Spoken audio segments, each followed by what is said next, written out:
Thank you, Caleb. Um, I've known Caleb since 2007 when he was right out of high school, and we were in the same movement, the same political movement, and we immediately had a bond because out of all the young people there, Caleb had the strongest revolutionary spirit. And when the conference was over and it was time to go home, a lot of people was like, "Oh, let's go party, let's go party." And Caleb at the party was like, "Did you see what was on the news the other day?" And he was like, and everybody's like, "You still talking politics?" And he's like, "Well, what did we come here for?" And I saw it in Caleb. He's one of super genuine. He's a real deal. He's the real deal. And all of our old friends from the past that have come to me with criticism about Caleb, I said, look, Caleb is the next Lenin. Caleb is, he reads, he studies, he does the research. When a lot of people want to be right, they want to discuss, they want to argue with you, and they want to be right, but they don't want to read. They don't want to do the research. They don't have time for that. But they want to be right. See, here's someone who's right, not because of his ego, but because he knows what he's talking about. And it's not a big mystery. The books are there, the classics are there.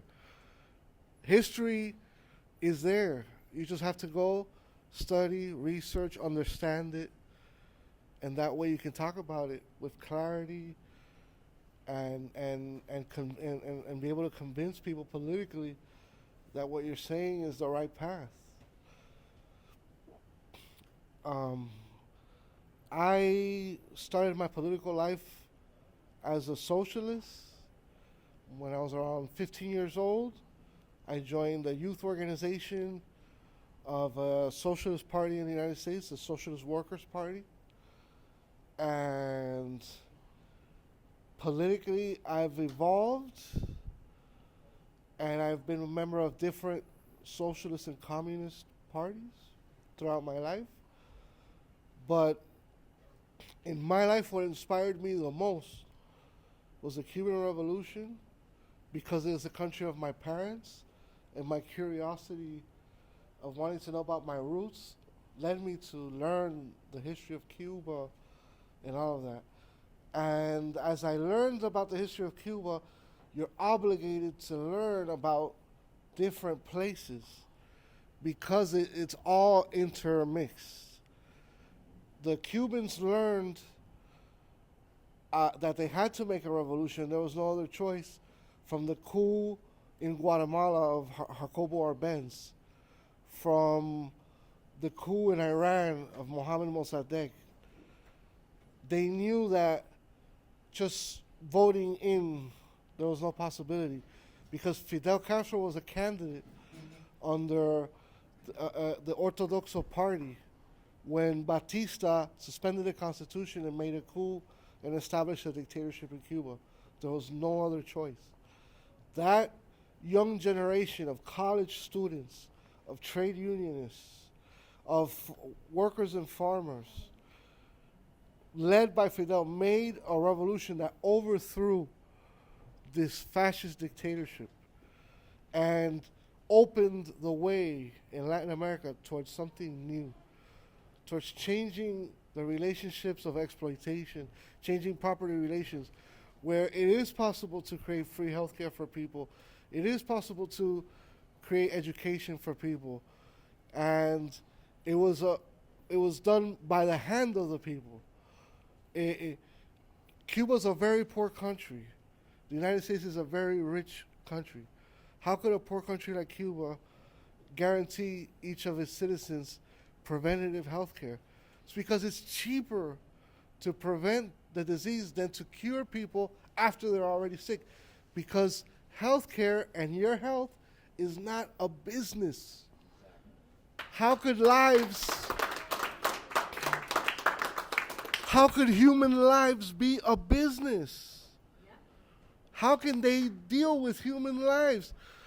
This is why so many people identified with Luigi. And so many people are sick and tired of this healthcare system. When their doctor says they need an operation, but their insurance agent who doesn't know any medicine says, no, he can't have it. Who is that? Who is that person? Where does he get the authority? This is capitalism. It's savage capitalism. And I was also inspired by the Bolivarian revolution in Venezuela. And the Bolivarian revolution in Venezuela showed that they tried to make a change through elections, through peaceful means. And they went out and they organized the people. And what all communists are afraid of is of the counter-revolution. It happened in Venezuela. The bourgeoisie, they said, no, those mild reforms that you're doing are too much for us. So we're gonna rise up against you, make a coup, and overthrow you. And they arrested Hugo Chavez in April 2003, and they took him away. And what happened? The masses of people came out and demanded that Hugo Chavez be brought back. And they stormed the Capitol. And if you see the images, those elite rich bourgeoisie, they went running to Miami. So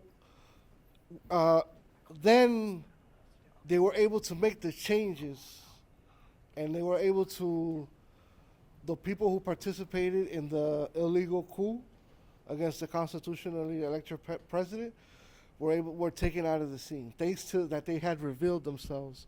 They played their cards and they lost. But now they haven't been able to defeat the Bolivarian revolution electorally. So what did they do? They killed Hugo Chavez.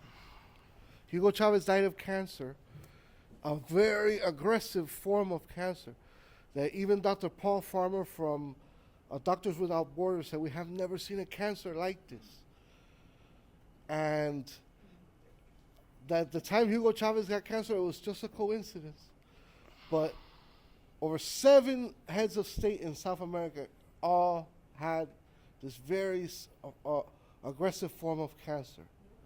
The president of Argentina died. And then his wife, Cristina Kirchner, was elected president.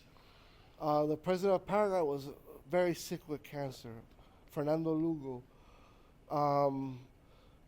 Hugo Chavez died. It was a revolutionary leader of Haiti, Father Jean Just, who was Aristide's right-hand man, who was going to run in the elections, also died from this very aggressive form of cancer. But the death of Hugo Chavez did not stop the Bolivarian Revolution. And Hugo Chavez, before he passed, made sure that he said, if anyone asks me, Nicolas Maduro should, I would like for you to elect Nicolas Maduro as the next president if anything were to happen to me. And I just want it to be known as clear as day that my choice for the next president, if something were to happen to me, is Nicolas Maduro. And that's appalling. It's appalling. It's appalling. And I just say, wow, Nicolas Maduro and his wife didn't deserve that treatment that they got. And the way that they broke her ribs and just disfigured her face for no reason. This woman who's she's in her late 60s. Or her early 60s, I'm sorry. There was no need for none of that.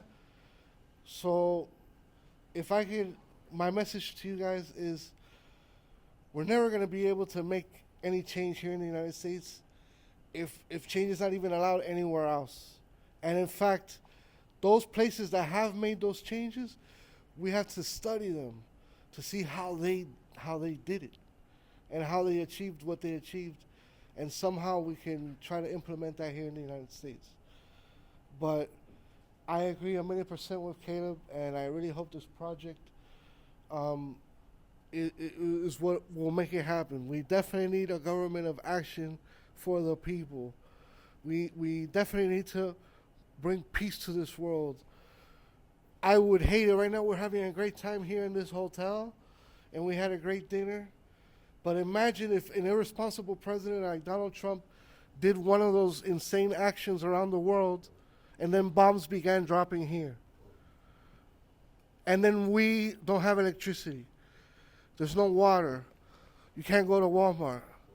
Now you're living the most uncomfortable life. You think they care about you? They want to unleash a pandemic. They want to kill you all. If they start bombing here, that's great for them. Oh, good. We'll get rid of it. We'll cull the population.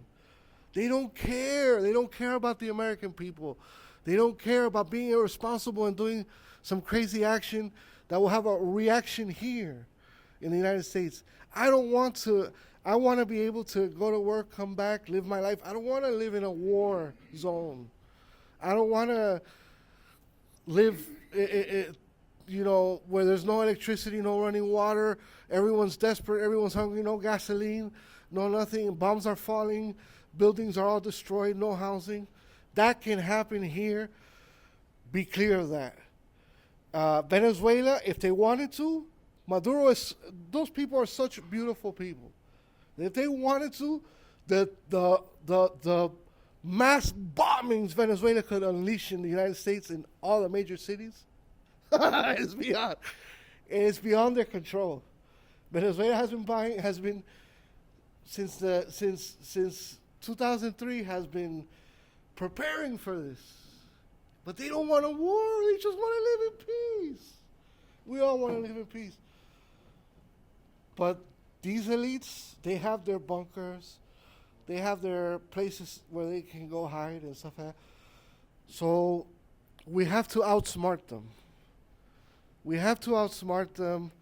We must bring peace to the world. We have to respect our differences, respect our cultures, and it's not going to happen with a president who says that he grabs women by the what, who says that immigrants are rapists. If we don't make a change, we are headed towards very dark places. And I think none of us want to live that, and we need to get these irresponsible people out of power. And that's my opinion. Thank you. Thank you.